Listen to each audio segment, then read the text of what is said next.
வணக்கம் நண்பர்களே, welcome to Tamil let's play fantasy YouTube channel. நம்ம யூடியூப் சேனலுக்கு புது நண்பராக இருந்தீங்கன்னா மறக்காமல் யூடியூப் சேனலை சப்ஸ்கிரைப் பண்ணிக்கோங்க. பக்கத்தில் இருக்கக்கூடிய பெல் ஐக்கானை கிளிக் பண்ணிங்கன்னா நம்ம போடக்கூடிய வீடியோக்களை நீங்கள் உடனடியாக பார்க்க முடியும். இன்றைக்கி நம்ம என்ன மேட்சுக்கான ப்ரெடிக்ஷன் பார்க்க போகிறோன்னா, ஐபிஎல்லில் 48வது மேட்சான டிசி வெர்சஸ் கேகேஆர் மேட்சுக்கான ப்ரெடிக்ஷன் தான் பார்க்க போகிறோம். இந்த மேட்ச் செவ்வாய்க்கிழமை நைட்டு 7:30 மணிக்கு ஸ்டார்ட் ஆகுது. இடம் அருண் ஜெட்லி ஸ்டேடியம் டெல்லியில் வச்சு இந்த மேட்ச் நடக்குது. ஸோ நம்மளுடைய டெலகிராம் சேனலில் ஜாயின் பண்ணல அப்படின்னா ஜாயின் பண்ணிக்கோங்க. உங்களுக்கு தேவையான எல்லா அப்டேட்டுமே நம்மளுடைய டெலகிராம் சேனலில் ஃப்ரீயாக கொடுத்துட்ருக்கோம். ஸோ மறக்காமல் ஜாயின் பண்ணி சப்போர்ட் பண்ணுங்கள். லிங்க் டிஸ்கிரிப்ஷன் பாக்ஸில் இருக்குது. ஃபஸ்ட்டு நம்ம பார்க்கக்கூடியது பிச்சு ரிப்போர்ட்டை பார்த்துடலாம். ஃபஸ்ட்டு பிச்சு ரிப்போர்ட்டை பொறுத்த வரைக்கும் இதில் என்ன சொல்லியிருக்கிறாங்க, last match pitch report last DC versus RCB இந்த கிரவுண்டை யூஸ் பண்ணாங்க. அண்ட் இந்த கிரவுண்ட் ரொம்பவே சின்ன கிரவுண்டு தான். Off side 66 metre, leg side 58 metre தான். அப்போ எவ்வளோ சின்ன கிரவுண்டுன்னு பாருங்கள். ஸ்ட்ரைட்லேயும் 71 மீட்டர் தான். ஸோ எல்லாமே பவுண்ட்ரி லைனை பொறுத்த வரைக்கும் ரொம்பவே சின்ன இதாக தான் இருக்குது. அண்ட் அதே போல் பார்த்திங்க அப்படின்னா இந்த கிரவுண்டில் பேட்டிங்க்கு நல்லா சப்போர்ட் பண்ணும். அதே போல் ஃபாஸ்ட் பவுலர்ஸுக்கு கொஞ்சம் சப்போர்ட் பண்ணாது அப்படிங்கிற மாதிரி தான் லாஸ்ட் மேட்ச் சொன்னாங்க. பட் ஃபாஸ்ட் பவுலர்ஸ் இங்கே நல்லாவே விக்கெட் ஸ்கோர் பண்ணாங்க. நீங்கள் பாருங்கள், நீங்களே பாருங்கள், not much help for fast bowlers அப்படிங்கிற மாதிரி கொடுத்துருக்குறாங்க. ஆனால் இங்கே ஃபாஸ்ட் பவுலர்ஸ் தான் நிறைய விக்கெட் எடுத்தாங்க ஆர்சிபி வர்சஸ் டிசி மேட்ச். அப்போது உங்களுக்கே தெரியும் பாருங்கள், அருண் ஜெட்லி ஸ்டேடியமில் MI versus DC match, DC versus RR match, DC versus RCB match.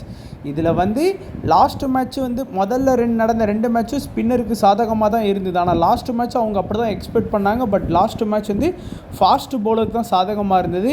And last match இந்த பிச்சிலே ஒரு வித்தியாசமான ரிசல்ட்டை கொடுத்தது. யாரெல்லாம் நோட் பண்ணிங்கன்னு தெரில. அண்ட் இந்த அருண் ஜெட்லி ஸ்டேடியமை பொறுத்த வரைக்கும் கடந்த ஒரு 7 மேட்சுக்கு 7மே பேட்டிங் ஃபஸ்ட்டு பண்ண டீம் தான் வின் பண்ணாங்க. போன வருஷம் 5 மேட்ச்சு, இந்த சீசனும் பார்த்திங்கன்னா ஃபஸ்ட்டு பேட்டிங் பண்ண டீமாக தான் வின் பண்ணிட்டு இருந்தாங்க. ஆனால் லாஸ்ட் மேட்ச் மட்டும்தான் ஆர்சிபி செகண்ட் பேட்டிங் பண்ணி வின் பண்ணிட்டாங்க. காரணம் என்ன அப்படின்னா, இருக்கிறதுலே டிசி தான் லோ ஸ்கோர். இந்த கிரவுண்டிலே போன வருஷம் இந்த வருஷம் ஐபிஎல்லோட லோ ஸ்கோரே 162 தான். அதனால் அவங்க ரொம்பவே கம்மியான ஒரு ஸ்கோர் பண்ணதுனால ஆர்சிபி செகண்ட் பேட்டிங் பண்ணி இந்த மேட்சை ஈஸியாக வின் பண்ணிட்டாங்க அப்படின்னு தான் நம்ம சொல்லணும்.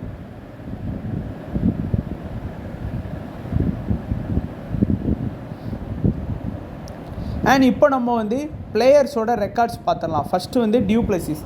ஸோ டியூ பிளஸிஸை பொறுத்த வரைக்கும் நம்ம அவருடைய ரெக்கார்ட்ஸை நம்ம பார்த்தோம் அப்படின்னா, இந்த பிளேயர் எப்படி ஆடி இருக்கார் இந்த ஐபிஎல் சீசனில், ப்ளஸ் இந்த ஹெட் டு ஹெட் ஆப்போனண்ட்டு கூட கேகேஆர் கூட எப்படி ஆடி இருக்கிறாரு, அண்ட் இந்த வென்யூவில் எப்படி ஆடி இருக்காரு அப்படிங்கிற எல்லா ஸ்டாட்ஸுமே இருக்குது, நம்ம பார்க்கலாம்.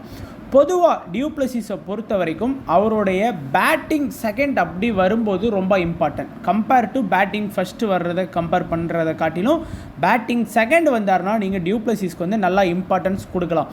குறைஞ்சது நீங்கள் இன்றைக்கி பேட்டிங், ஒருவேளை இன்றைக்கி கேகேஆர் கூட பேட்டிங் செகண்ட் ஆடுறாரு அப்படின்னா ஒரு 30+ ரன் வரைக்கும் நீங்கள் டியூ பிளஸிஸ் கிட்டேருந்து எதிர்பார்க்கலாம். அதுவே பேட்டிங் ஃபஸ்ட் ஆடுவார், ஆனால் என்ன அப்படின்னா கொஞ்சம் ஸ்ட்ரகிள் ஆவார். நிறைய மேட்ச் சிங்கிள் டிஜிட்டில் கூட ஸ்கோர் பண்ணி கொடுப்பாரு. ஸோ பேட்டிங் ஃபஸ்ட்டாக செகண்டான்னு பார்க்கும்போது செகண்டு தாங்க ரொம்ப இம்பார்ட்டன்ட். அதே போல் டியூ பிளஸிஸ் இந்த வென்யூலையும் ஹெட்டுகளையும் ஆப்போனண்ட் டீம் கூட ஒரு 24 ஆவரேஜ் வச்சுருக்கிறாரு. இந்த வென்யூலையும் ஒரு 31 ஆவரேஜ் வச்சுருக்கிறதுனால நீங்கள் கண்டிப்பாக டியூ பிளஸிஸ் உங்களுடைய டீமில் கன்சிடர் பண்ணலாம். அதுக்கு அடுத்து நம்ம பார்க்கக்கூடியது அபிஷேக் போரல். ஸோ அபிஷேக் போரலும் இந்த வென்யூவில் நல்லா ஆடி இருக்கிறாரு. நீங்கள் பாருங்கள், ஒரு 33 அப்படிங்கிற ஒரு சூப்பரான ஆவரேஜ் வச்சுருக்கிறாரு. ஆனால் அபிஷேக் போரல் கேகேஆருக்கு அகேன்ஸ்டாக ரொம்ப ஆவரேஜ் கம்மி தான். 2 மேட்ச் ஆடி 18 ரன் தான் ஸ்கோர் பண்ணியிருக்கிறாரு. ஆனால் இந்த சீசனில் நீங்கள் அபிஷேக் போரல் மிஸ் பண்ணக்கூடாது. ஏன்னா எஸ்ஆர்ஹெச் கூட ஒரு 34 அண்ட் 34 நம்மளுடைய சிஎஸ்கே கூட, அடுத்து எம்ஐ கூட ஒரு 33, ஆர்ஆர் கூட 49, ஜிடி கூட 18, லக்னோ கூட 51, ஆர்சிபி கூட 28ன்னு சொல்லி எல்லா மேட்சுமே டாப் கிளாஸாக பெர்ஃபார்ம் பண்ணி கொடுக்குறாரு. நம்ம லாஸ்ட் மேட்ச் கூட அபிஷேக் போரல் எடுத்தோம், 28 ரன் அடித்தா கூட 52 ஃபேண்டசி பாயிண்ட் எடுத்தார். 4-6 தான் எல்லாமே. 11 பால் 28 ரன் அடித்த மாதிரி அடிச்சிட்டார். அதனால் அபிஷேக் போரல் வந்து நல்ல ஃபார்மில் இருக்கிறாரு. நான் எப்போதும் சொன்ன மாதிரி டொமஸ்டிக்லாம் சூப்பராக ஆடி இருக்கிறாரு. அதனால் நீங்கள் கண்டிப்பாக கன்சிடர் பண்ணலாம். ஆனால் ஆப்போனன்ட் டீம் கிட்ட பார்த்தீங்கன்னா அவருடைய பவுலர்ஸ் பேட்டில் நீங்கள் பார்ப்பீங்க. இந்த வீடியோவில் நான் பவுலர்ஸோட பேட்டிலும் இணைச்சி வச்சுருக்கிறேன். அதில் பாருங்கள், ஒரு சின்ன சிக்கல் இருக்குது. அது மட்டும் போயிட்டு அப்படின்னா நீங்கள் கண்டிப்பாக கன்சிடர் பண்ணுற ரேஞ்சுக்கு வந்துடுவார். அண்ட் கருண் நாயர் எம்ஐ கூட மட்டும் ஒரு 89 ரன் அடித்தார். மீதி அதுக்கு அடுத்து ஜிடி கூட ஒரு 31. லாஸ்ட் 2 மேட்சாக ஒரு ஃப்ளாப்பான ரிசல்ட் தான் கொடுக்குறாரு. பட் இன்னைக்கு வந்து நான் கருண் நாயர்கிட்டேருந்து பர்சனலாக ஒரு 30+ ரன் வரைக்கும் நான் எதிர்பார்க்குறேங்க. கண்டிப்பாக இன்றைக்கி கருண் நாயரால் அடிக்க முடியும். ஏன்னா இந்த வெனியூலையும் சரி இந்த ஹெட்டுலையும் சரி குறையாமல் அவர் வந்து ஒரு 15லேருந்து ஒரு 30 ஆவரேஜ் வச்சுருக்கிறாரு. ஸோ நம்ம கண்டிப்பாக இன்றைக்கு மேட்ச்சில் கருண் நாயர்கிட்டேருந்து ஒரு 30+ ரன் அப்படிங்கிறது நம்ம கண்டிப்பாக எதிர்பார்க்கலாம். அடுத்ததாக நம்ம பார்க்கக்கூடியது கேஎல் ராகுலை பொறுத்த வரைக்கும் நான் எப்போதுமே சொல்லுவேன், ஃபஸ்ட்டு பேட்டிங் வந்தால் ராகுல் ஃப்ளாப் ஆக மாட்டார்னு. அதே போல் லாஸ்ட் மேட்சும் ஆர்சிபிக்கு அகேன்ஸ்டாக ஒரு 41 ரன்னுங்கிறது ஒரு கம்மியான ரன் இல்லை, நல்லாவே ஸ்கோர் பண்ணார். ப்ளஸ் விக்கெட் கீப்பர் அப்படிங்கிற அவருக்கு ஒரு எக்ஸ்ட்ரா பேக்கப்பும் இருக்குது. ஸோ ஃபஸ்ட்டு பேட்டிங் பண்ணால் ராகுல்கிட்ட இருந்து நம்ம குறையாமல் ஒரு 35+ ரன் எதிர்பார்க்கலாம். செகண்ட் பேட்டிங் பண்ணால் நல்லாவே ஸ்கோர் பண்ணுவார், இல்லைன்னு சொல்லலாம். ஆனால் நிறையா மேட்ச் வந்து ஒரு 20 ரன்னுக்குள்ளே அவுட் ஆகிருக்கிறாரு. இந்த ஐபிஎல்னு கிடையாது, இதுக்கு முன்னாடி நடந்த இன்டர்நேஷ்னல் மேட்ச் நீங்கள் ஒரு 50 ஓவர் கிரிக்கெட் எடுத்துக்கிட்டால் கூட தான் ராகுலில் ஃபஸ்ட்டு பேட்டிங் தான் நல்லா ஆவரேஜ் வச்சுருப்பார். எஸ்ஆர்ஹெச் கூட ஒரு 15 அவுட் ஆகிருக்கிறாரு, எம்ஐ கூட ஒரு 15 அவுட் ஆகிருக்காரு. இந்த மாதிரி வந்து அவுட் ஆயிடுவார் செகண்ட் பேட்டிங் தான். ஆனால் ஃபஸ்ட்டு பேட்டிங்குங்கும் போது நம்ம ராகுலை வந்து கண்டிப்பாக தைரியமாக நம்ம நம்பி டீமில் வந்து கன்சிடர் பண்ணலாம். அதே போல் ஆப்போனண்ட் டீமுக்கிட்டையும் சரி இந்த வெனியூலையும் சரி நல்லாவே ஆடி இருக்கிறார். அதுவும் கேகேஆர் கிட்ட ராகுல் பாருங்கள் 17 மேட்ச்லேயே 515 ரன் ஸ்கோர் பண்ணியிருக்கிறாரு. ஸோ கண்டிப்பாக ராகுலை கன்சிடர் பண்ணலாம். அதுவும் இன்றைக்கி ஃபஸ்ட்டு பேட்டிங் பண்ணுற மாதிரி இருந்தால் கண்டிப்பாக ராகுலை மிஸ் பண்ணாதீங்க. அடுத்ததாக நம்ம பார்க்கக்கூடியது ஸ்டப்ஸு. ஒரு யாருமே பெருசாக இம்பார்ட்டன்ட் கொடுக்காத பிளேயர், ஆனால் எல்லா மேட்சுமே நல்லா பெர்ஃபார்ம் பண்ணுற பிளேயருங்கிறது ஸ்டப்ஸ் தான். பாருங்கள், லக்னோ கூட ஆடி இருக்கிறாரு 34, எஸ்ஆர்ஹெச் கூட ஆடி இருக்கிறாரு 21, சிஎஸ்கே கூட 24, ஆர்சிபி கூட 38, ஆர்ஆர் கூட 34, ஜிடி கூட 31 அண்ட் ஆர்சிபி கூட 34 சொல்லி ஒரு எல்லா மேட்சுமே ஆல்மோஸ்ட் அவர் விளாண்ட ஒரு 7 மேட்ச்சுக்கிட்ட அவர் வந்து கண்டிப்பாக ஒரு 30+ கிட்ட வந்த மாதிரி வந்துட்டார். ஆனால் யாருமே அவர் எடுக்க மாட்டாங்க. எல்லோரும் போய் கருண் நாயருக்கு தான் இம்பார்ட்டன்ட் கொடுப்போம். அதுலேயும் குறிப்பாக நான் பர்சனலாக பார்க்குறது ஸ்டப்ஸ் வந்து ஃபஸ்ட்டு பேட்டிங் வந்தால் நான் கண்டிப்பாக என்னோடய டீம்ஸில் கன்சிடர் பண்ணுவேன். பாருங்கள், ஃபஸ்ட்டு மேட்ச் வரும்போது ஆல்மோஸ்ட் அந்த 30+ ரன்னுங்கிறத அடிச்சிருவார். 30+ ரன்னுங்கிறது ரொம்ப முக்கியம். ஏன்னா 30 ரன் அடித்தா கூட ஒரு 50 ஃபேண்டசி பாயிண்ட் வாங்கி கொடுத்துருவார். ப்ளஸ் ஸ்டப்ஸ் வந்து மினிமம் ஒரு மேட்ச்சுக்கு வந்து கேட்ச் பிடிச்சிருவார் 8 பாயிண்ட் வாய்ப்பு இருக்குது. ஏன்னா அவருடைய ஃபீல்டிங் பொசிஷன் அந்த மாதிரி தான் இருக்கும். அதே போல் கேகேஆர் கூட பாருங்கள் 2 மேட்ச்சில் 58 ரன் அடித்து 29 ஆவரேஜ் அப்படிங்கிற சூப்பரான ஆவரேஜ் வச்சுருக்கிறாரு. இந்த வெனியூலையும் ஒரு 30 ஆவரேஜ் வச்சுருக்காரு. ஸோ நான் எதிர்பார்த்தது போல் ஒரு 30+ ரன் வந்து நீங்கள் ஸ்டப்ஸுக்கிட்ட இருந்து எதிர்பார்க்கலாம். லாஸ்ட் மேட்ச் நான் சொன்னேன், ஒரு லோ பர்சன்டேஜ் பிக்குன்னு ஆர்சிபி கூட எடுத்திருந்தீங்கன்னா ஒரு நல்ல ஃபேண்டசி பாயிண்ட் கிடச்சிருக்கும்.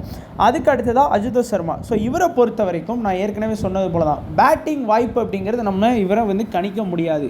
அதிகபட்சமாக ஒரு 17வது ஓவரில் வர்றாரு, இல்லை 18வது ஓவரில் வர்றாரு, இல்லை ரொம்ப ப்ரெஷர் டைமில் தான் உள்ளே வர்றாரு. அவரால் பெருசாக ஸ்கோர் பண்ணுறதுக்கான வாய்ப்புங்கிறது ரொம்ப கம்மி. மொத்தத்தில் பார்த்தீங்க அப்படின்னா ஒரு 9 மேட்ச்சில் 2 மேட்ச் ஒரு 66 ஒரு 37 அப்படின்னு சொல்லி ஒரு 2 மேட்ச் மட்டும் தான் நல்லா ஆடி இருக்கிறாரு. மீதி ஒரு 7 மேட்ச் வந்து ஃப்ளாப்பான ரிசல்ட் தான் கொடுத்துருக்கிறாரு. அதனால் நம்ம பெருசாக கன்சிடர் பண்ணணும்னு அவசியம் இல்லை. ஒரு 10 டீம் நீங்கள் கிராண்ட் லீக் டீம் போடுற ஆளாக இருந்தீங்கன்னா ஒரே ஒரு டீமில் மட்டும் சும்மா எடுத்து வச்சுக்கோங்க உப்புக்கு சாப்பிடணும். ஏன்னா இந்த மாதிரி திடீர்னு ஸ்கோர் பண்ணிட்டாருன்னா அந்த ஒரு டீம் வந்து உங்களுக்கு ஹெல்ப் பண்ணும். மற்றபடி நீங்கள் பெருசாக அவரை வந்து கன்சிடர் பண்ணிக்கணும்னு அவசியம் இல்லை. அடுத்ததாக பார்க்கக்கூடியது அக்சர் படேல், ஒரு முக்கியமான ஒரு ஆல்ரவுண்டர். நம்ம முதல்ல சொன்னோம் அக்சர் படேல் வந்து பெருசாக விக்கெட் எடுக்க மாட்டேங்கிறாரு அப்படிங்கிற மாதிரிலாம் நம்மளே பேசியிருந்தோம். பட் லாஸ்ட் மேட்ச்சில் 15 ரன் தான் அடித்தார் பேட்டிங் வரும்போது. எல்லாருமே வைஸ் கேப்டனாக ராகுலை போட்டிருந்தாங்க, நம்ம அக்சர் படேலை போட்டிருந்தோம். காரணம் என்ன அப்படின்னா, இதுதான் காரணம். ஆர்சிபியில் நிறைய ரைட் ஹேண்ட் பேட்ஸ்மேன் இருக்கிறாங்க. நம்ம வந்து பார்த்தோம் அப்படின்னா விராட் கோலி இருக்கிறாரு, படிடர் இருக்கிறாரு, டிம் டேவிட் இருக்கிறாரு, ஜித்தேஷ் சர்மா இருக்கிறாங்கன்னு சொல்லி 4 ரைட் ஹேண்ட் பேட்ஸ்மேன் இருக்காங்க. அதனால் அக்சர் விக்கெட் எடுப்பார்னு நினச்சோம். அதே போல் விக்கெட் எடுத்தார். பட் லெஃப்ட் ஹேண்ட்ரையுமே பார்த்தீங்கன்னா எடுத்து விட்டார். அவர் விக்கெட் எடுத்தது எல்லாமே லெஃப்ட் ஹேண்டர். நம்ம நினச்சது ஒன்று, அங்கே நடந்தது ஒன்று. பட் எப்படியோ அக்சர் விக்கெட் எடுத்துட்டார். ஸோ பேட்டிங் ப்ளஸ் பவுலிங் இருக்குது அக்சருக்கு. நீங்கள் பாருங்கள், எல்லா மேட்சுமே நல்லா பேட்டிங் பண்ணிடுறாரு. அதனால் நீங்கள் கண்டிப்பாக அவருடைய டீம்ஸில் கன்சிடர் பண்ணணும். நம்ம கேகேஆருக்கு அகேன்ஸ்டாக பாருங்கள், 21 மேட்ச்சில் 15 விக்கெட் எடுத்திருக்கிறாரு. அதே போல் இந்த வெனியூலையும் 25 மேட்ச்சில் 19 விக்கெட். அது போக இந்த ரன் அடிக்கிறது எல்லாமே நமக்கு பூஸ்ட் பாயிண்ட் தானே. அதனால் கண்டிப்பாக அக்சர் படேலை மிஸ் பண்ணாதீங்க. அப்புறம் விப்ராஜை பொறுத்த பொறுத்த வரைக்கும் இப்போது லாஸ்ட்டு நான் சொன்னேன் ஒரு 4 மேட்ச் அவருடைய ஆட்டம் சரியில்லை அப்படின்னு பாருங்கள். ஆர்ஆர் கூடயும் சரி, ஜிடி கூடயும் சரி, லக்னோ கூடயும் சரி, ஆர்சிபி கூடயும் சரி, அவர் பாலை வந்து கரெக்டாக சொல்லி வச்ச மாதிரி இப்போ அடிக்க ஆரம்பிச்சிட்டாங்க. ஒரு 5 மேட்ச் வந்து நல்லாவே பவுலிங் பண்ணார். எல்லா மேட்சும் விளாடுற எல்லா மேட்சும் ஆல்மோஸ்ட் ஒரு விக்கெட் 2 விக்கெட் 1 விக்கெட் எடுத்து கொடுத்த பிளேயர் வந்து லாஸ்ட்டு 4 மேட்சாக ஒரு பாயிண்ட் கூட பெருசாக வாங்கி கொடுக்கல. ஸோ இருந்தாலும் நீங்கள் ஒரு லோ பெர்சன்டேஜில் நல்ல பிளேயராக பார்க்கலாம். ஏன்னா இந்த வென்யூவில் பாருங்கள் நல்லா ஆடி இருக்கிறாரு. 3 மேட்ச்சில் 2 விக்கெட் எடுத்திருக்கிறாரு. ஒரு 26 ரன்னு கிட்ட நமக்கு ஸ்கோர் பண்ணி கொடுத்துருக்கிறாரு. கேகேஆர் கூட அவர் இப்போ ஆடலாம். இதான் மேட்ச் வந்து கேகேஆர் கூட ஆட போகிறாரு. அண்ட் ஸ்டார்க்கும் அதே போல் தான். முதல்ல வந்து பார்த்திங்கன்னா தலைவர் நல்லா பவுலிங் பண்ணிட்டு இருந்தார். இப்போ ரீசெண்டாக கொஞ்சம் பவுலிங் பெர்ஃபார்மன்ஸ் அப்படிங்கிறது கம்மி. பட் இருந்தாலும் ஸ்டார்க்கு ஃபஸ்ட்டு பவுல் பண்ணால் மிஸ் பண்ணிடாதீங்க. நான் சொல்கிறது தான். ஏன்னா ஃபஸ்ட்டு பவுல் பண்ணால் ஸ்டார்க்கு வந்து டெத்துலலாம் அட்டாக் பண்ணுவார். கண்டிப்பாக அவருடைய 4 ஓவர் ஸ்பெல்லில் வந்து ஃபஸ்ட்டு பவுல் பண்ணும்போது பவுல் பண்ணுவார். ஸோ கண்டிப்பாக ஸ்டார்க்கு வந்து ஃபஸ்ட்டு பவுல் பண்ண மிஸ் பண்ணாதீங்க. கேகேஆர் கூட 3 மேட்ச் ஆடி 4 விக்கெட் எடுத்திருக்கிறாரு. இந்த வெனியூலையும் 4 மேட்ச் ஆடி 4 விக்கெட் எடுத்திருக்கிறாரு. ஸோ கண்டிப்பாக ஸ்டார்க்கிட்ட இருந்து 1லேருந்து 2 விக்கெட் வரைக்கும் நீங்கள் எதிர்பார்க்கலாம். அண்ட் குல்தீப் யாதவும் அதே போல் தான். லாஸ்ட்டு 2 மேட்சாகவும் அவரும் சரியாக பவுலிங் பண்ணலை. 2 மேட்சாக விக்கெட் எடுக்கல.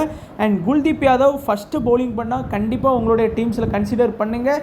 டார்கெட் பெருசாக இருக்கும்போது கொஞ்சம் இதாகும். பட் ஃபஸ்ட்டு பவுலிங் பண்ணுற மாதிரி வந்தால் கண்டிப்பாக நீங்கள் குல்தீப்டேருந்து இன்றைக்கி 2 விக்கெட் வந்து எதிர்பார்க்கலாம். அண்ட் ஆப்போனண்ட் டீம் கிட்ட பாருங்களேன், கேகேஆர் கூட 4 மேட்ச்சில் 9 விக்கெட் எடுத்திருக்காரு. காரணம் கேகேஆரில் நிறைய லெஃப்ட் ஹேண்ட் பேட்ஸ்மேன் இருக்கிறாங்க. அதனால் குல்தீப்புக்கு கண்டிப்பாக இன்றைக்கி விக்கெட் கிடைக்கும்னு நான் பர்சனலாக நம்புகிறேன். அண்ட் மேட்சை வந்து நம்ம ப்ரெடிக்ட் பண்ண முடியாது. பட் இந்த ஆப்ஷன்ஸ் இருக்கிறதுனால 2 விக்கெட் கிடைக்கும் நான் நம்புகிறேன். அதே போல் இந்த வெனியூலையும் 19 மேட்ச்சில் 19 விக்கெட் எடுத்திருக்கிறார். ஸோ மினிமம் 1 விக்கெட் எடுத்துருவார். மேக்ஸிமம் 2 விக்கெட் எடுத்து கொடுக்க கூட இன்றைக்கி வாய்ப்புகள் இருக்குது. முகேஷ் குமார் லோ பர்சன்டேஜில் இருக்கக்கூடிய ஒரு நல்ல பிளேயர். டெத்தில் அட்டாக் பண்ணுறாரு டிசிக்கு. பட் லாஸ்ட் மேட்ச் அதுவே கொஞ்சம் இதாகி போச்சு. அண்ட் முகேஷ் குமாரை பொறுத்த வரைக்கும் ஃபஸ்ட்டு பவுல் பண்ணால் கொஞ்சம் நல்லா பவுல் பண்ணுவாருங்க. இந்த டிசியை பொறுத்த வரைக்குமே இப்படி தான். எல்லா பவுலர்ஸுமே ஆல்மோஸ்ட் அவங்க வந்து ஃபஸ்ட்டு பவுல் பண்ணால் மட்டும்தான் நல்லா பண்ணுறாங்க. அக்சர் பட்டேல் மட்டும்தான் வந்து செகண்டு பவுலிங் பண்ணும்போது நல்லா பண்ணுவார். மீதி எல்லா பவுலர்ஸுமே ஆல்மோஸ்ட் அவங்க டீமில் ஃபஸ்ட்டு மோகித் சர்மா வந்தால் கூட அவர் ஃபஸ்ட்டு பவுல் பண்ணால் தான் நல்லா பவுல் பண்ணுவார். அண்ட் கேகேஆர் கூட 1 மேட்ச் ஆடி 1 விக்கெட் எடுத்திருக்கிறாரு. இந்த வெனியூலையும் 13 மேட்ச்சில் 14 விக்கெட். ஸோ 1லேருந்து நீங்கள் அதிகபட்சம் 2 விக்கெட் வரைக்கும் நீங்கள் வந்து எதிர்பார்க்கலாம். அண்ட் சமீராவை இன்றைக்கி மேட்ச்சில் எடுக்கிறாங்களா இல்லையான்னு கொஞ்சம் பெரிய டவுட்டாக தான் இருக்கும். பட் லாஸ்ட் மேட்சும் 2 மேட்சுமே அவர் வந்து அவருடைய வேலையை கரெக்டாக தான் பண்ணார். விக்கெட் கரெக்டாக தான் எடுத்தார். அண்ட் இந்த வெனியூலையும் 1 மேட்ச் ஆடி 1 விக்கெட் எடுத்திருக்கிறாரு. ஆப்பனண்ட் கேகேஆர் கூடயும் 1 மேட்ச் ஆடி 1 விக்கெட் எடுத்திருக்கிறாரு. ஸோ சமீராலாம் ரொம்ப லோ பர்சன்டேஜில் இருக்கக்கூடிய ஒரு பிளேயரை நான் பார்க்குறேன். ஸோ இன்றைக்கி வந்து நம்ம பவுலர்ஸோட பேட்டில் பார்த்துருவோம். இதுதான் எல்லோரும் கேட்குறது. ஸோ நான் கண்டிப்பாக நோட் பேடுங்கிறதுனால நான் கண்டிப்பாக உங்களுக்கு கொடுக்குறேன்.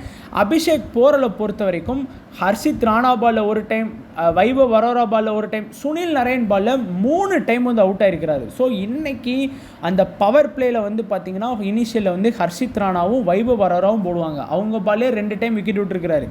அதையும் மீறி வந்தார் அப்படின்னா சுனில் நரேன் வந்து உடனே 5வது ஓவர் எடுத்துகிட்டு வந்துடுவாங்க. வருண் சக்கரவர்த்தி வந்து விக்கெட் எடுக்கல, ரசலும் விக்கெட் எடுக்கல. ஸோ அபிஷேக் போரலுக்கு வந்து இன்றைக்கி வந்து நல்லா த்ரெட் இருக்குது. அந்த இனிஷியல்லே இன்றைக்கி வந்து அவருக்கு வந்து கொஞ்சம் தூக்கி விட்றதுக்கு வாய்ப்பு இருக்குது. அதுக்கு நான் கண்டிப்பாக அவுட்டாங்கன்னு சொல்ல அந்த வாய்ப்பு இருக்குது. அண்ட் டியூ பிளஸிஸும் பாருங்களேன், வருண் சக்கரவர்த்தி வந்து 2 வாட்டி விக்கெட் எடுத்திருக்கிறாரு. ஏன்னா வருண் சக்கரவர்த்தி வந்து ஒரு 6வது ஓவர் கிட்ட தான் வருவார். ஆல்மோஸ்ட் ஒரு 6வது ஓவர் இல்லை 5வது ஓவர் தான் பவுல் பண்ண வருவார். அதுக்குள்ளே வந்து ஃபேப் வந்து ஒரு 30+ ரன் போயிடுறதுக்கு வாய்ப்பு இருக்குது.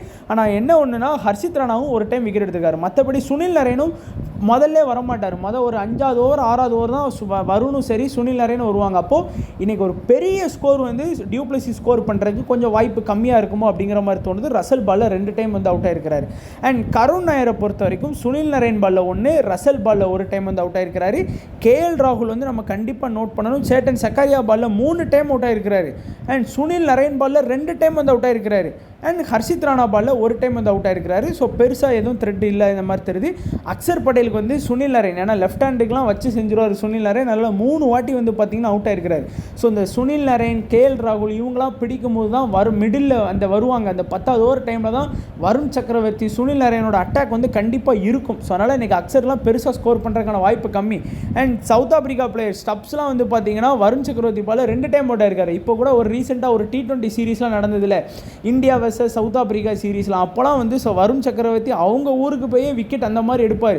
ஸோ அதனால் பெரிய ஸ்கோர்லாம் இன்றைக்கி வந்து அடிக்கிறதுக்கு கொஞ்சம் கஷ்டப்படுவாங்களோன்னு தோணுது. ஏன்னா வருண் அண்ட் நரேன் வந்து பார்த்திங்கன்னா நல்ல விக்கெட் எடுத்திருக்காங்க அண்ட் ஹர்ஷித் ராணாவும் விக்கெட் எடுத்திருக்காங்க. ஸோ இதை ஜஸ்ட்டு நீங்கள் பார்த்துக்காங்க. அதுக்குன்னு ஸ்டப்ஸ் வந்து இன்றைக்கி டக் அவுட்டில் போயிடுவார் அப்படின்னு கிடையாது. அபிஷேக் போரல் டக் அவுட்லேயே நீங்கள் தூக்கிறோம் அப்படிலாம் கிடையாது. ஜஸ்ட் இது ஒரு ரெஃபரன்ஸுக்கு நீங்கள் பார்த்துக்கிட்டிங்கன்னா போதும். இது அப்படியே நடக்கும்னு கிடையவே கிடையாது. அண்ட் கேகேஆரில் வந்து குர்பாஸை தான் ஓப்பனிங் இறக்கி விட்றாங்க. நல்லாவே ஆடக்கூடிய ஒரு பிளேயர்.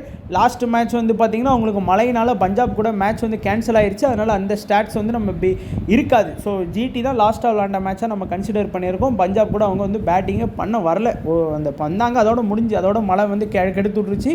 நம்ம பொழப்பில் மண்ணள்ளி போட்டுருச்சு அப்படின்னு தான் சொல்லணும். ஏன்னா அன்றைக்கி பாப்பில் வந்து எல்லாமே வின் பண்ண வேண்டிய ஆப்ஷன். ஸ்மால் லீக் நல்லா போயிட்டு இருந்தது. பிரியன் சரியாலாம் எடுத்து வச்சுருந்தோம். பட் நிறைய பேருக்கு அதுவே லக்காக மாறிச்சு. அவங்க எல்லோரும் பரவாயில்ல, மேட்ச் வந்து மழை வந்து காப்பாற்றி விட்டுருச்சு நம்மளாங்க. நமக்கு அது மைனஸாக போச்சு. அதான் எனக்கு என்றைக்கு லக் இருந்திருக்கு. எனக்கு லக் இருந்தால் தானே உங்களுக்குலாம் லக் இருக்கும், என்ன ஃபாலோ பண்ணுறவங்களுக்கும். ஸோ நம்ம யாருக்குமே லக் இல்லைன்னு இதுலேருந்து தெரியுது நண்பா. ஸோ பரவாயில்ல, முயற்சி தான் என்றைக்குமே வந்து பெஸ்ட்டு. ஸோ குர்பாஸ் வந்து நல்ல இன்டென்ட்டோடு ஆடக்கூடிய பிளேயருங்க. ஆனால் இன்றைக்கி வந்து ஆப்போனண்ட் டீமை பார்க்கணும். ஃபஸ்ட்டு எடுத்தோடனே ஸ்டார்க் வருவார். ஸ்டார்க் பாலெல்லாம் சும்மா அடித்தார் அப்படின்னா கண்டிப்பாக அவுட் ஆகிறதுக்கு வாய்ப்புகள் இருக்குது. அதே போல் முகேஷ் குமாரும் வந்து இனிஷியலி அட்டாக் வந்துட்டார்னா, இல்லைனா கண்டிப்பாக இன்றைக்கி வந்து அக்சர் பட்டேல் கூட வந்து அவரை தூக்கணும்னு சொல்லி 2 பால் அடித்தாலும் 3வது பால் அவுட் ஆக்கிக்கலாம்னு சொல்லி அக்சர் பட்டேல் கூட எடுத்துகிட்டு வரலாம். ஸோ குர்பாஸ் கிட்டேருந்து நான் இன்றைக்கி எதிர்பார்க்குறது ஒரு 20-30 ரன் வரைக்கும் நான் எதிர்பார்க்குறேன் பர்சனலாக. அண்ட் இந்த வெனியூலும் சரி, ஆப்போனண்ட் டீம் கூட சரி, இதான் முதல் மேட்ச் ஆட போகிறாரு. அண்ட் ரஹானே பொறுத்த வரைக்கும் சுனில் நரேன் கீழே வருவார், நம்ம பார்ப்போம். அண்ட் ரஹானே வந்து செகண்ட் பேட்டிங்னா ரொம்ப ரொம்ப ஸ்ட்ராங்குன்னு நான் சொல்லுவேன். இந்த ஐபிஎல் மட்டும் கிடையாது, இதுக்கு முன்னாடி நடந்த நம்ம டொமஸ்டிக் லீக் எல்லாமே போய் பார்த்தீங்க அப்படின்னா உங்களுக்கு தெரியும், ரஹானே வந்து செகண்ட் பேட்டிங்கில் ரொம்ப ஸ்ட்ராங்கு. அதுக்குன்னு ஃபஸ்ட்டு பேட்டிங்கில் அவர் ஆட மாட்டார்னு சொல்ல. ஃபஸ்ட்டு பேட்டிங்கில் நான் பார்த்தேன், அவருடைய ஆவரேஜ் 40 இருக்குது. அதுவே அவருடைய செகண்ட் பேட்டிங் ஆவரேஜ் வந்து 55 இருக்குது. ரெண்டுக்கு வித்தியாசங்கள் வந்து 15 இருக்குது. அதனால தான் நான் செகண்ட் பேட்டிங் வந்து ரொம்ப முக்கியத்துவம் கொடுக்குறேன். அண்ட் இந்த ஆப்போனண்ட் டீம் கிட்ட பாருங்கள், டெல்லி கூட ரஹானே செம மாசாடி இருக்கிறாரு. 37 ஆவரேஜ் வச்சுருக்கிறாரு. அண்ட் இந்த வெனியூவிலும் ஒரு 25 ஆவரேஜ் வச்சுருக்கிறாரு. ஸோ ரஹானே மாமாவை வந்து இன்றைக்கி கண்டிப்பாக ட்ரை பண்ணிடுங்க. அண்ட் வெங்கடேஷ் ஐயரை பொறுத்த வரைக்கும் போத் இன்னிங்ஸ்லையுமே நல்லா ஆடக்கூடிய பிளேயர். ஆனால் இந்த சீசனில் SRH கூடயும் லக்னோ கூட மட்டும்தான் நல்லா ஆடினார். மீதி எல்லா மேட்சுமே ஃப்ளாப்பான ரிசல்ட் தான். அண்ட் இந்த நம்மளுடைய டெல்லி கூடயும் 7 மேட்ச்சில் தான் 124 ரன் ஸ்கோர் பண்ணியிருக்கிறாரு. அண்ட் இந்த வெனியூவிலையும் வந்து ஒரு மேட்ச் ஆடி 0 ரன் தான் ஸ்கோர் பண்ணியிருக்காரு. அதனால் வெங்கடேஷ் ஐயர் வந்து ஒரு லோ பெர்சன்டேஜில் இருக்கக்கூடிய ஒரு பிளேயராக தான் நான் கன்சிடர் பண்ணுவேன். பட் டீம்ஸை பொறுத்த வரைக்கும் நம்ம வந்து ஒரு 3 டீம் 4 டீம் வரைக்கும் கன்சிடர் பண்ணால் போதுமானது. அண்ட் ரகுவன்ஜி இன்றைக்கி கேகேஆர் ஃபஸ்ட்டு பேட்டிங் பண்ணுற மாதிரி வந்ததுன்னா நீங்கள் கண்டிப்பாக ரகுவன்ஜியை ட்ரை பண்ணலாம். ஒரு குறையாமல் ஒரு 25-30 ரன் உங்களுக்கு பேட்டிங் ஃபஸ்ட்டு பண்ணார் அப்படின்னா இந்த ரன்னை வந்து வாங்கி கொடுத்துருவார்.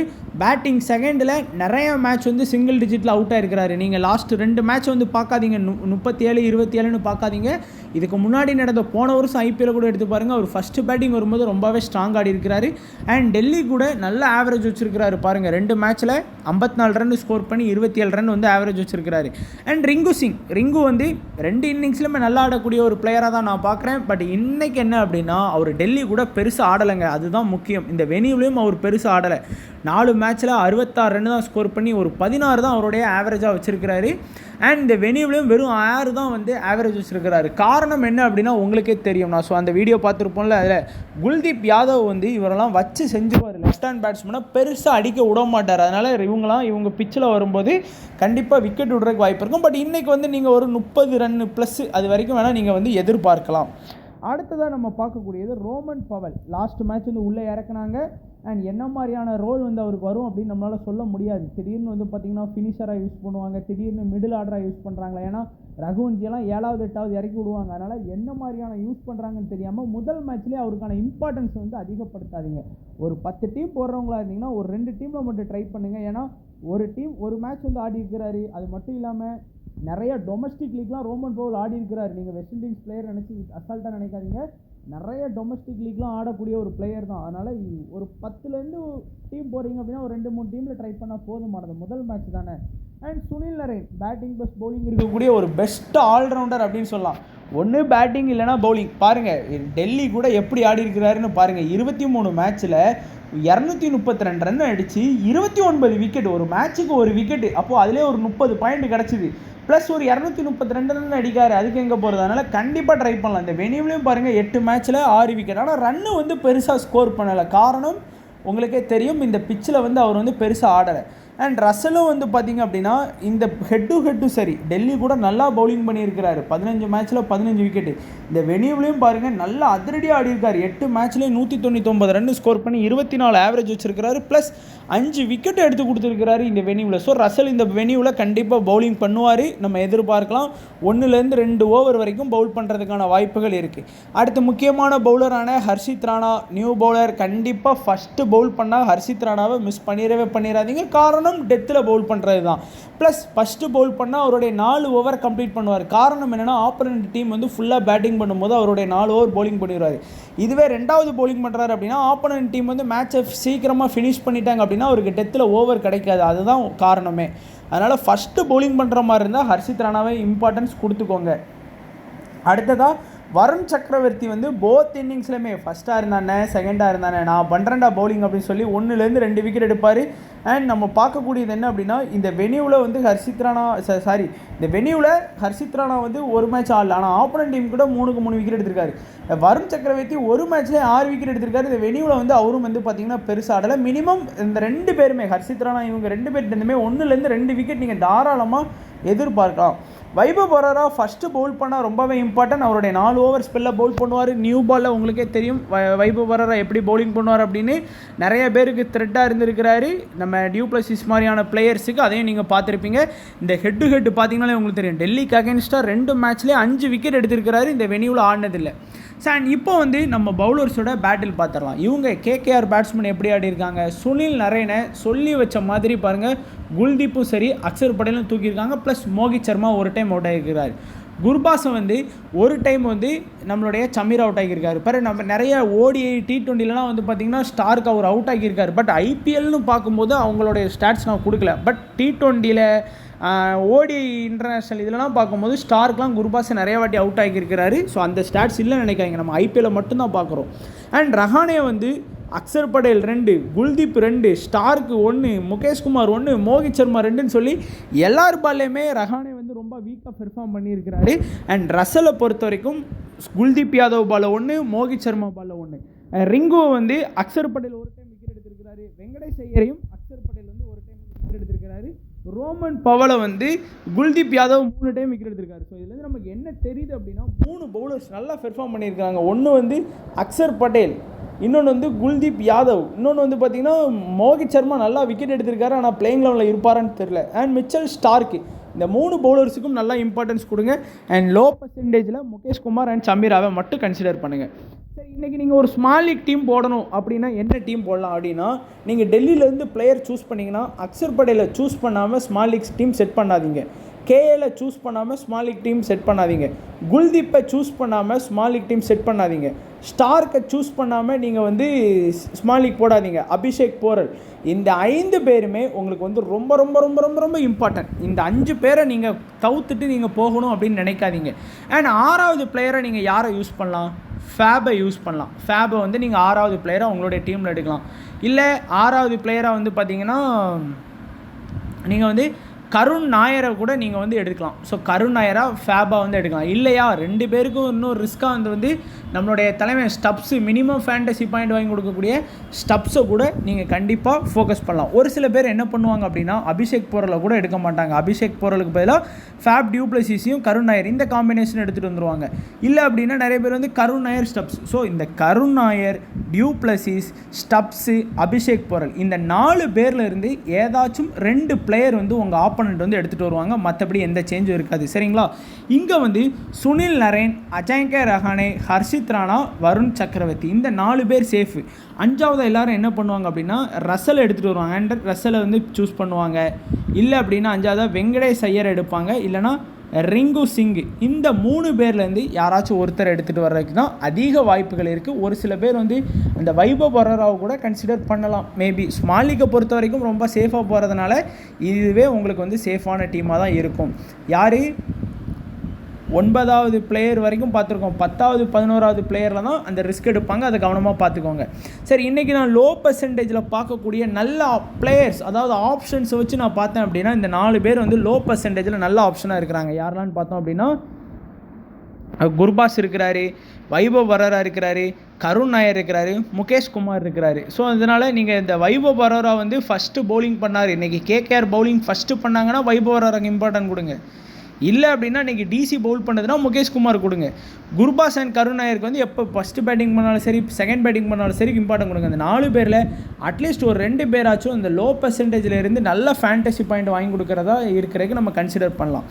அண்ட் சேஃபாக போகணும் அப்படின்னு நினச்சிங்கன்னா ஸ்மால் லீக்கில் கேப்டன் வைஸ் கேப்டன் அப்படின்னா மோஸ்ட்டாக இந்த கேப்டன் வைஸ் கேப்டன் தான். உங்கள் ஆப்போனண்ட் வந்து ஒரு ஹெட்டு கான்டெஸ்ட் விளாட்றானாலும் சரி, இல்லை ஒரு ஹெட் 3 ஹெட் கான்டெஸ்ட் விளாண்டாலும் சரி, இல்லை 4 மெம்பர் லீக் விளாண்டாலும் சரி, அபிஷேக் நம்ம அக்சர் பட்டேல், கேஎல் ராகுல் டெல்லியிலேருந்து இந்த 2 பேரை தான் கேப்டன் வைஸ் கேப்டனாக எடுப்போம். அதே போல் நம்மளுடைய கேகேஆர்லேருந்து பார்த்தீங்கன்னா சுனில் நரேன் அண்ட் வருண் சக்கரவர்த்தி, இந்த நான் 2 பேரையும் தான் கேப்டன் வைஸ் கேப்டன் எடுப்போம். மோஸ்ட்டாக பார்த்தீங்கன்னா சுனில் நரேன் இப்போ கொஞ்சம் ஃபார்ம் அவுட்டில் இருக்கிறதுனால, அதுவும் இன்றைக்கி இந்த வெனியூலையும் பார்த்தீங்கன்னா விக்கெட் எடுத்திருக்காரு. ஆனால் பெருசாக பேட்டிங்காக இல்லை.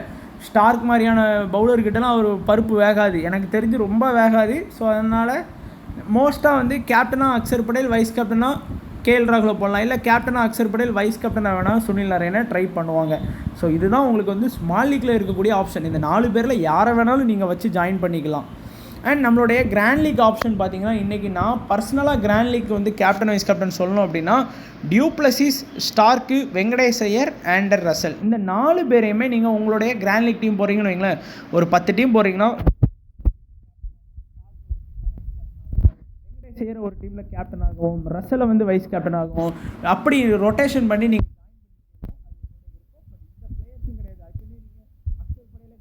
கேப்டனாக போடணும்னு நான் சொல்லவே இல்லை. அப்படிலாம் கிடையாது. அக்சர் பட்டேல் நீங்கள் கிராண்ட் லீக்ல ட்ரை பண்ணலாம், டியூ பிளஸிஸையும் ட்ரை பண்ணலாம். பட் இந்த பிளேயர்ஸை வந்து மோஸ்ட்டாக யாரும் ட்ரை பண்ண மாட்டாங்க. பட் நீங்கள் ட்ரை பண்ணுங்கள். எல்லாருமே இவங்கள தான் கேப்டன் வைஸ் கேப்டனாக எந்த லீக்காக இருந்தாலும் ட்ரை பண்ணுவாங்க. ஸோ அதனால் நீங்கள் கொஞ்சம் கவனமாக பாருங்கள். அந்த லோ பர்சன்டேஜில் கொடுத்த 4 பேரையும் கவனமாக பாருங்கள். ஸோ உங்களுக்கு தேவையான எல்லா டீட்டெயிலுமே நம்ம வீடியோவில் வந்து நம்ம கொடுத்துருக்கோம். ஸோ ஃபஸ்ட்டு பார்த்தீங்கன்னா பிளேயர்ஸ் இந்த சீசனில் ஃபஸ்ட் இன்னிங்ஸில் எப்படி ஆடி இருக்காங்க, செகண்ட் இன்னிங்ஸில் எப்படி ஆடி இருக்காங்க, அதே போல் ஆப்போனன்ட் டீம் ஹெட்டில் எப்படி ஆடி இருக்காங்க, அதே போல் 3வது இந்த வெனியூவில் எப்படி ஆடி இருக்காங்க, அது 4வது பவுலர்ஸோட பேட்டில், அதுக்கப்புறம் வந்து 5வதாக வந்து ஸ்மால் லீக்கு, கிராண்ட் லீக் எல்லாம் வித்தியாசங்கள் படுத்தி நம்ம காட்டியிருக்கோம். ஸோ இதுக்காகவே நீங்கள் வீடியோவை லைக் பண்ணலாம் பிடிச்சிருந்தா, அண்ட் உங்களுடைய ஃப்ரெண்ட்ஸுக்கும் ஷேர் பண்ணுங்கள். கண்டிப்பாக ஃபேண்டசி விளாடுற எல்லாருக்குமே இது லைட்டாகவாச்சும் யூஸ்ஃபுல்லாக இருக்கும். ஸோ தொடர்ந்து உங்களுடைய சப்போர்ட் தேவை. வீடியோவை ஸ்கிப் பண்ணாமல் ஃபுல்லாக பாருங்கள். உங்களுடைய நண்பர்களுக்கும் இந்த வீடியோவை அனுப்பி விடுங்க. ஸோ வீடியோ பார்த்த எல்லா நண்பர்களுக்கும் நன்றி, வணக்கம். தேங்க்ஸ் ஃபார் வாட்சிங் நண்பா.